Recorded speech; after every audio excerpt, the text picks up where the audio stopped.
There comes a moment in your journey when everything you once trusted starts to collapse.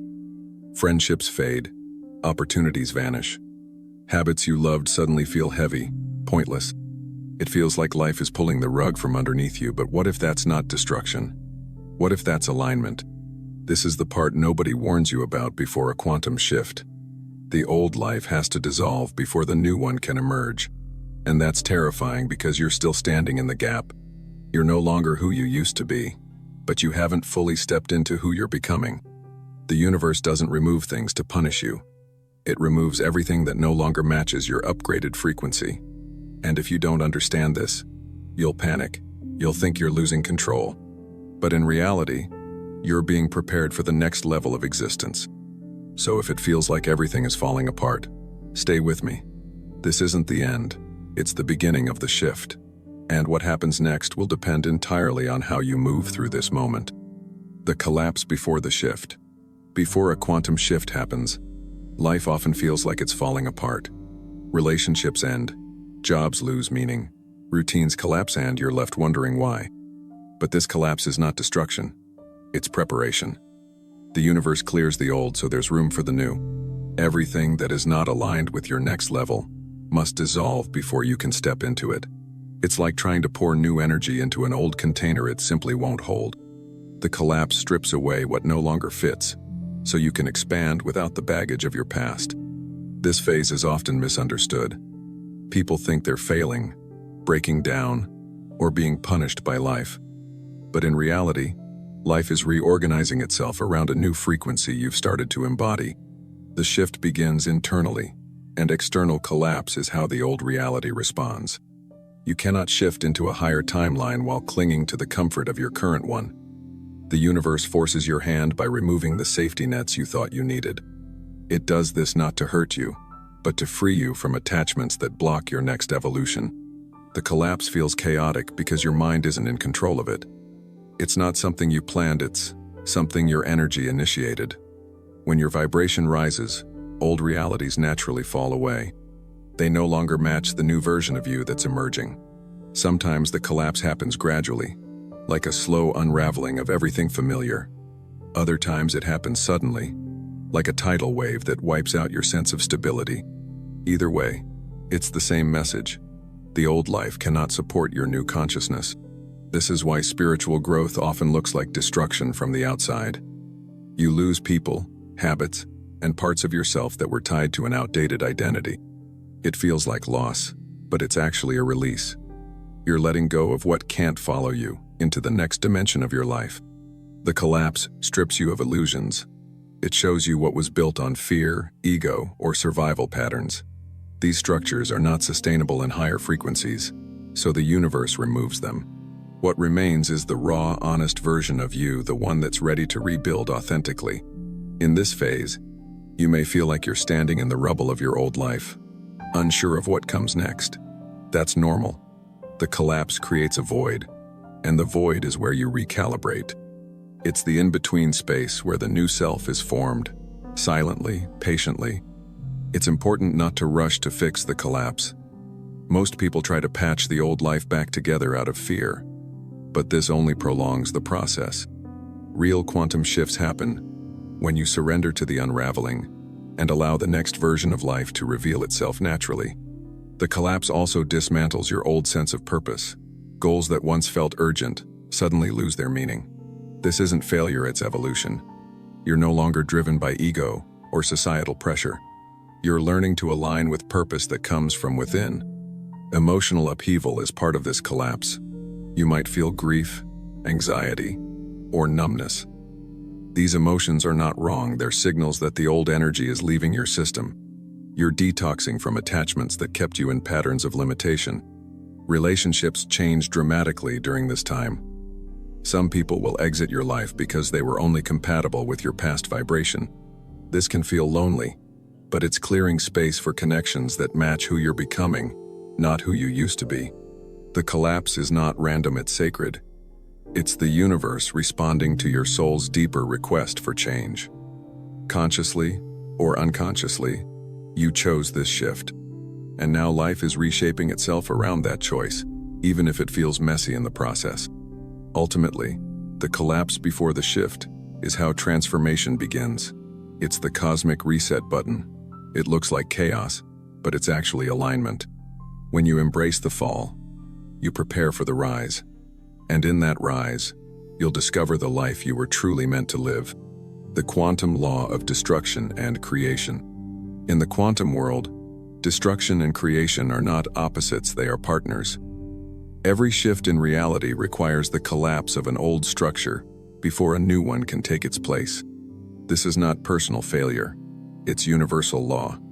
The quantum field responds to frequency, and when yours changes, the life built on your previous vibration must dissolve. Most people fear destruction because they view it as loss. But in quantum reality, destruction is a necessary clearing. It removes the energetic debris of outdated patterns, attachments, and identities. Without this breakdown, there's no room for the new version of you to emerge. You can't build a higher life on a foundation that was meant for survival, not expansion. Creation doesn't begin with adding, it begins with subtracting.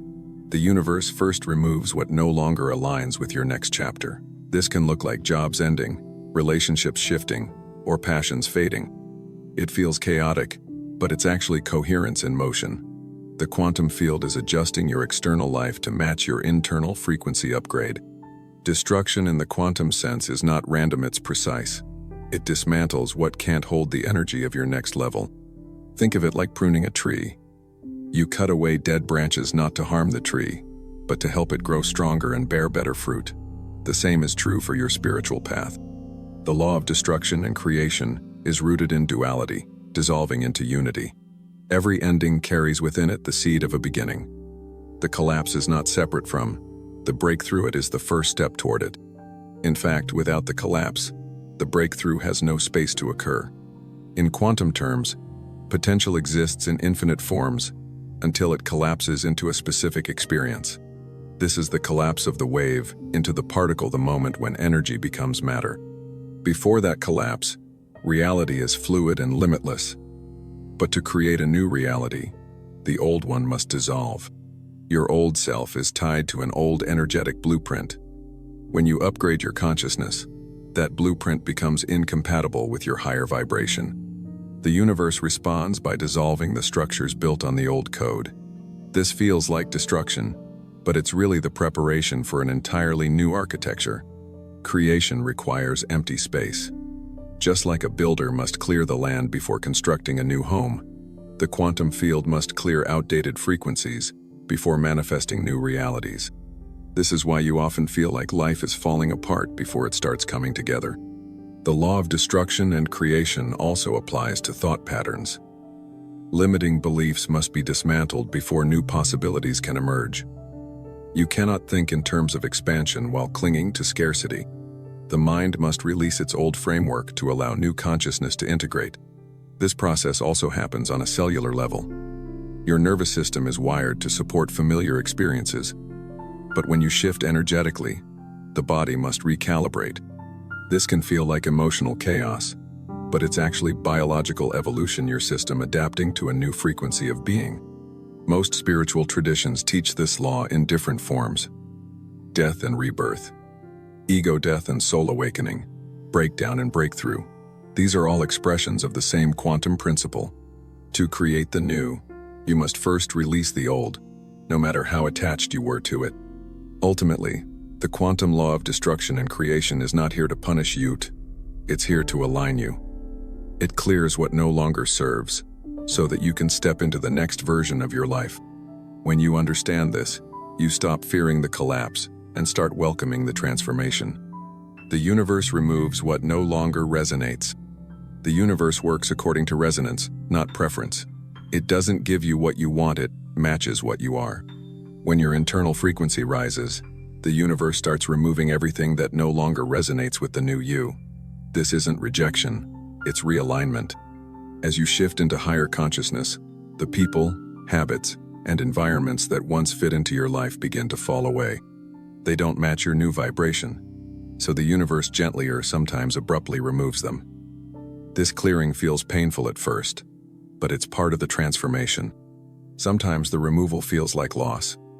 Friendships fade, Opportunities disappear, and old dreams no longer excite you. But this isn't because you've failed, it's because you've evolved.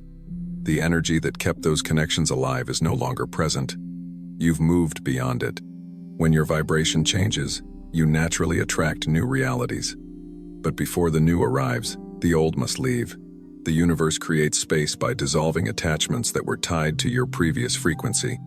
If they stayed, they would weigh you down and block your expansion. You might try to hold on to what's leaving, but that only creates more suffering. The universe isn't being cruel, it's being clear. Anything that doesn't resonate with your current path will be removed, so that you can step fully into your next level without distraction. This process happens whether you consciously choose it or not. Energetic shifts are automatic.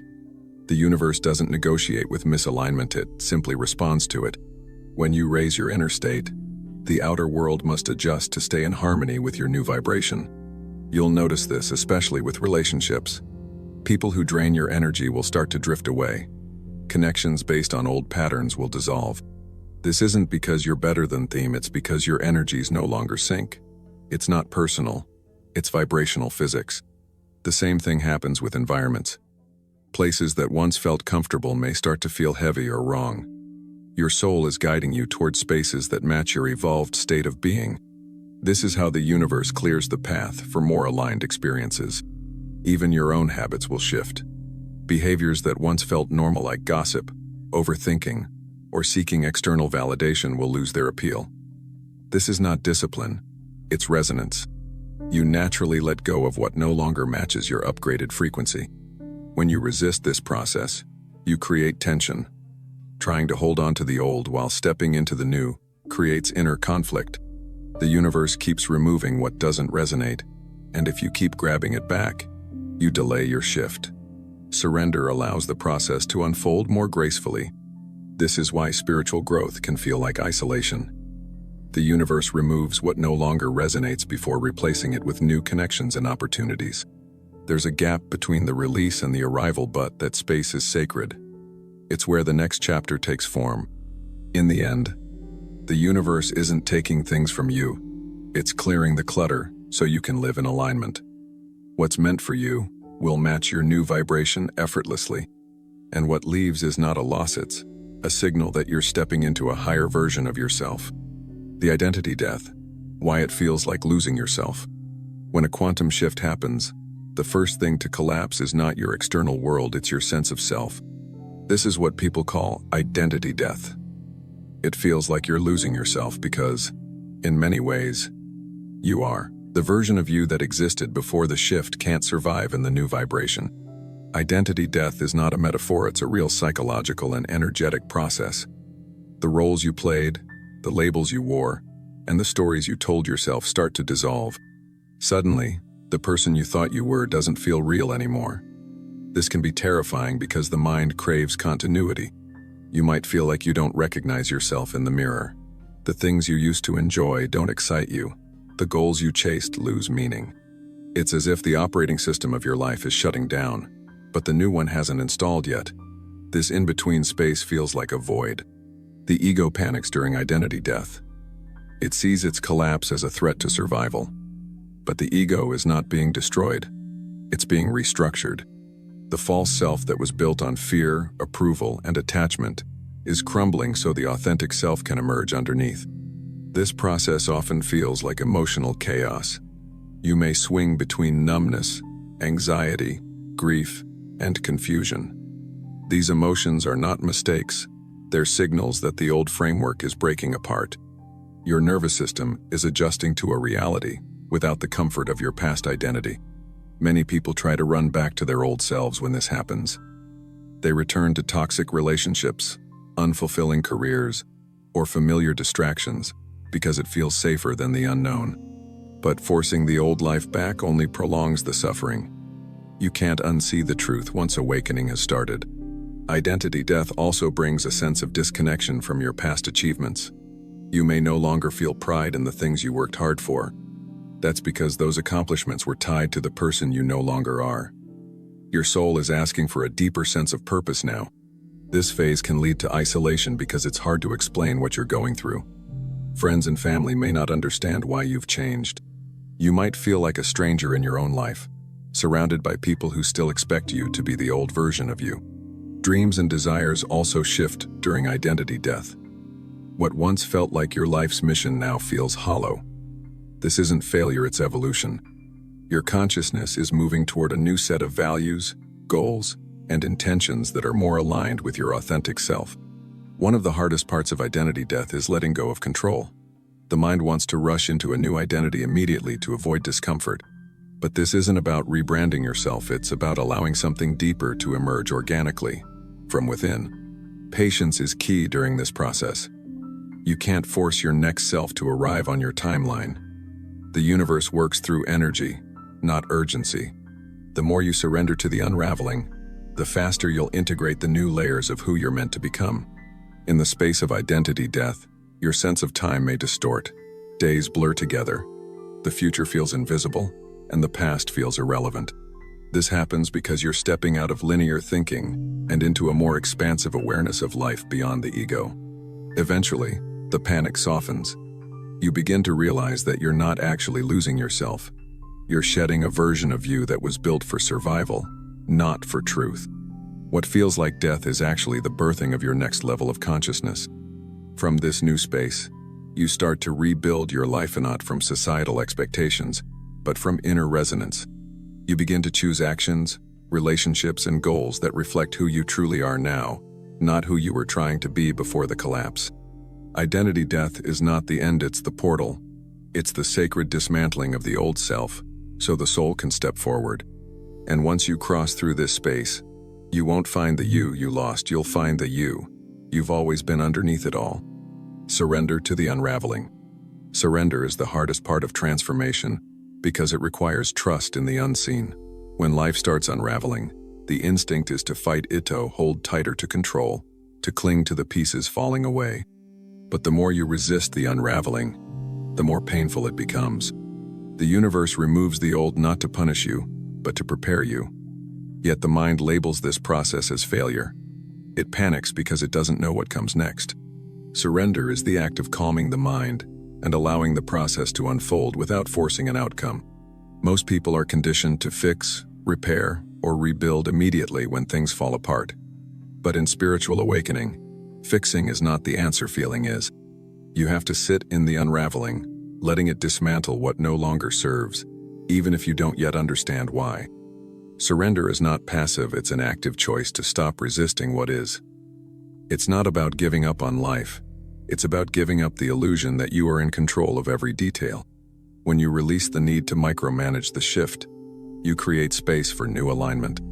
There is wisdom in the chaos. What feels like destruction is actually reorganization at the energetic level, but you can't see the new structure while you're still in the breakdown.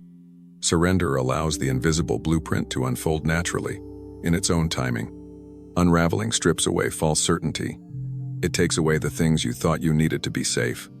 This can feel destabilizing, but it's sacred. Life is removing the scaffolding of your ego, so you can stand in your authentic self without the weight of old conditioning. The more you try to force clarity during the unraveling, the more confusion you create. Clarity comes not from analysis, but from acceptance. When you stop demanding answers and start trusting the process, the next steps reveal themselves in subtle, surprising ways. Emotional waves will rise during surrender. Grief, fear, and frustration are natural. Let them move through you without judgment. These emotions are not blocks, they are releases. Each one clears more space for the new version of you to emerge. When you resist unraveling, you prolong your suffering. It's like trying to stop a river with your hands. The more you push against the current, the more exhausted you become. Surrender means letting the river carry you, even if you don't know where it's going. In the stillness of surrender, you begin to sense new possibilities. Ideas, insights, and intuitive nudges come through in the quiet. They don't arrive when you're frantic. They arrive when you've let go enough to receive guidance from beyond your limited perspective. Surrender also means releasing the timeline. Your mind wants to know how long this collapse will last, but spiritual shifts don't follow clocks. They follow energy. The quicker you surrender, the sooner the realignment begins to stabilize into a new way of being. There's a difference between surrender and apathy. Apathy is giving up because you don't care.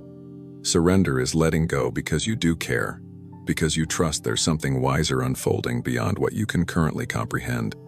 The ego will beg you to rebuild the old life during unraveling. It will tempt you to go back to comfort zones that no longer fit. But the soul knows better. It asks you to wait, to breathe, to trust that what's dissolving is making space for something more aligned. The moment you stop resisting, you feel a shift in your body. Your shoulders relax. Your breath deepens. Your mind softens its grip. This is the frequency of surrender state, where you're no longer fighting life, but flowing with its evolution. In the end, surrender to the unraveling is not weakness, it's mastery. It's choosing to become one with the transformation, knowing that what's falling apart is not your life, it's the version of you that was never meant to last. What remains is truth, and from that truth, you rise. Trust the void, the space between versions of you. The void is the space between your old life and your new one. It's where the past version of you has dissolved, but the future version hasn't fully arrived. This in-between space feels empty, but it's actually full of potential. It's the womb of transformation, where the next you is quietly forming. Most people fear the void because it feels like nothing is happening. There's no progress to track, no success to measure.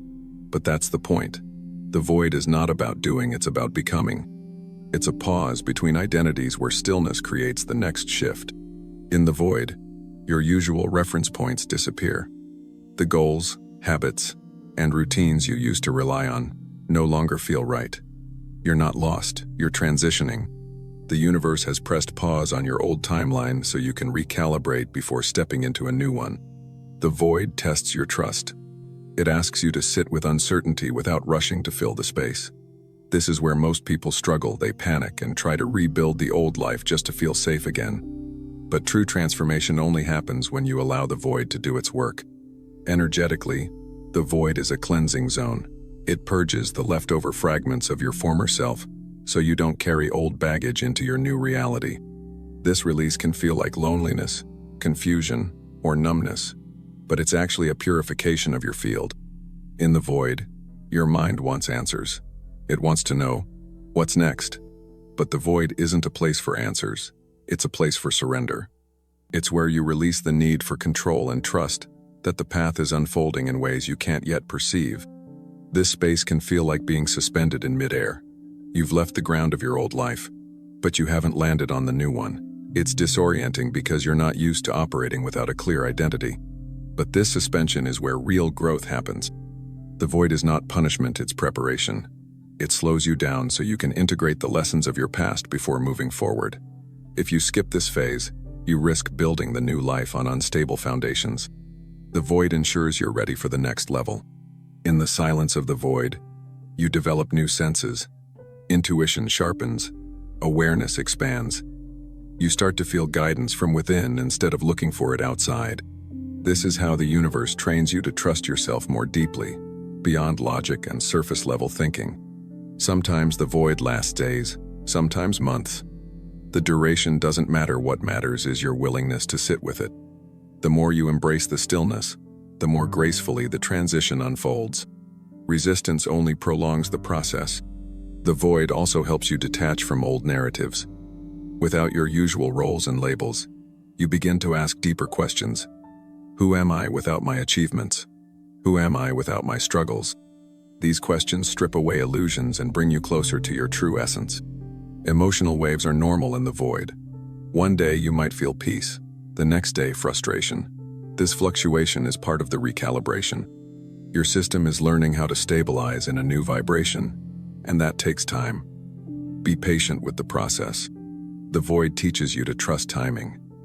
In a world obsessed with instant results, the void reminds you that real transformation cannot be rushed. It happens in the background, beneath the surface of what you can see, like roots growing before a plant breaks through the soil. Eventually, you'll feel a shift. The emptiness starts to feel like spaciousness. The silence becomes comforting instead of threatening. And then, without forcing it, the next version of you begins to emerge clearer, stronger, and more aligned than ever before. Trusting the void is the ultimate act of faith. It's believing that even when nothing seems to be happening, everything is happening. It's the space between who you were and who you're becoming, and it's where your next chapter begins, quietly but powerfully. The rebirth. After the breakdown. Rebirth doesn't happen after things go perfectly, it happens after everything falls apart. The breakdown clears away what can't survive in your next chapter, making room for the new self to emerge. It's not about fixing the old life. It's about stepping into a completely different frequency of existence. When you've been through a spiritual breakdown, you come out the other side quieter, wiser, and less attached to the things that once controlled you. The pain softens, but it leaves behind a deeper clarity. You no longer move through life on autopilot. You begin to live consciously. Rebirth is not a moment, it's a process. It unfolds slowly, often in small, unnoticeable shifts. One day you wake up and realize that the things that used to trigger you no longer have power. You feel lighter, not because life is easier, but because your attachment to struggle has loosened. After the breakdown, you start making decisions from a place of alignment, not fear. You no longer say yes to things that drain you just to keep the peace. You say yes to what nourishes your spirit, even if it disrupts the old patterns you used to follow. Rebirth feels like remembering who you were before the world told you who to be. It's a return to authenticity, a shedding of masks and roles that kept you small. You begin to reclaim parts of yourself that you had forgotten, buried beneath layers of conditioning. Your nervous system recalibrates during this phase. Where you once lived in survival mode, you now find pockets of peace. Your body starts trusting life again because it senses that you're living in alignment, not in constant resistance to reality. Rebirth also redefines success for you. It's no longer about status, validation, or constant achievement. Success becomes inner peace, meaningful connection, and living each day in integrity with your higher self. It's about how you feel, not how you look. During rebirth, relationships shift again, but this time with intention. You attract people who resonate with your new frequency, and you let go of connections that pull you back into old cycles. It's not about judgment, it's about energetic coherence. Creativity often returns after the breakdown. You feel inspired to create, build, or share in ways that are more authentic. The creative flow comes not from pressure, but from presence. You stop creating for applause and start creating from joy and truth. Your relationship with time changes. You're less rushed, more present. You stop obsessing over deadlines and start trusting divine timing. Life unfolds more organically, without the need for constant control. This softens your energy and opens new doors effortlessly. Gratitude becomes your default state. You begin to appreciate the smallest things: the sunrise, a breath of fresh air, a quiet moment alone. This gratitude isn't forced, it's natural. Because when you've survived the breakdown, you see life differently. Everything feels like a gift. You also develop compassion for others who are still in their breakdown phase. You stop judging people for their struggles because you understand what it feels like to be lost, confused, and raw. Your rebirth teaches you to hold space for others without needing to fix them. The ego no longer runs the show after rebirth. It's still there, but it's quieter. You no longer need to prove yourself or defend your worth. You know who you are now, and that knowing comes from within, not from titles, achievements, or external approval. You realize that the breakdown was not a detour, it was the path. Without it, you wouldn't have shed the layers that kept you trapped in a smaller version of yourself. The collapse was necessary for the expansion. The death of the old made space for the birth of the new. Rebirth is not the end of the journey, it's the beginning of a new way of living. You carry the lessons of the breakdown with you, but you no longer live in the trauma of it. You rise from it, stronger, clearer, and more aligned with the truth of who you are. If your life feels like it's breaking down right now, breathe. You're not being punished, you're being realigned. The universe isn't destroying your life. It's clearing the path. It's removing the attachments, the false identities, the outdated versions of you that can't survive in the next timeline. Most people get stuck because they try to rebuild the old life instead of allowing the new one to emerge. But you're not here to repeat the past. You're here to shift. And that shift requires trust, patience, and the willingness to release what no longer serves you, even when it feels uncomfortable. Remember this: breakdown always comes before breakthrough. Collapse is part of coherence. The universe is reorganizing everything to match the energy of who you're becoming, not who you used to be. So if this message resonated, don't just watch embody it. Comment below, "I trust the shift." Let that be your signal to the quantum field that you're ready. Because your next reality is already watching, waiting for you to step into it fully. And when you do, life will stop falling apart and start falling into place.